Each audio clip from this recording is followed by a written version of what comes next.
ठाकरेंच्या शिवसेनेत नाशिकमध्ये सर्वात मोठ्या बंडाची शक्यता। सुधाकर बडगुजर, विलास शिंदेंसह 10 ते 12 जण नाराज, बडगुजर यांचा दावा। हो, मी पक्षात नाराज आहे। ठाकरेंच्या शिवसेनेतील सुधाकर बडगुजर यांची कबुली। पक्ष संघटनेत बदल करताना विचारात घेतलं नाही, बडगुजर यांचा आरोप। अजितदादांकडून विकास कामात अडथळे, मंत्र्यांची एकनाथ शिंदे यांच्याकडे तक्रार। बैठकीत शिवसेना मंत्र्यांची शिंदेंसमोर नाराजी व्यक्त, सूत्रांची माहिती। मी स्वतः मुख्यमंत्री फडणवीस आणि अजित पवारांशी बोलून प्रश्न सोडवेन, त्यांच्याशी बोलून हा प्रश्न सोडवेन, शिंदेंचं नाराज मंत्र्यांना आश्वासन।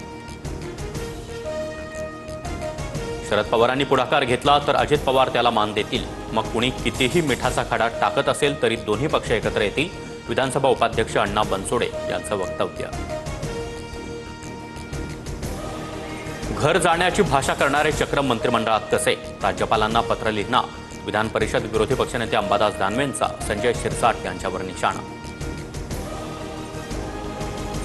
वैष्णवी हगवणे गळफास घेतलेल्या पंख्याची ही फॉरेन्सिक चाचणी होणार, गळफास घेतलेला पंखा किती वजन पेलू शकतो याची चाचणी केली जाणार।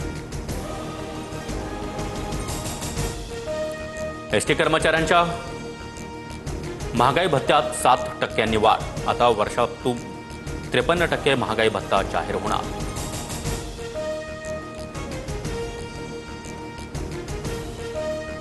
कर्नाटकच्या विजयपुरातील कॅनरा बँकेत देशातील सर्वात मोठा दरोडा, बनावट चावीद्वारे बँकेतील तब्बल 59 किलो सोनं चोरट्यांनी चोरलं, चोरीनंतर लॉकरमध्ये काळी बाहुली ठेवली। पाकिस्ताननं सांगितलं होतं 48 तासात भारताला गुडघ्यावर आणू, मात्र भारतानं 8 तासात पाकिस्तानला गुडघ्यावर आणलं, सीडीएस अनिल चौहान यांचं वक्तव्य।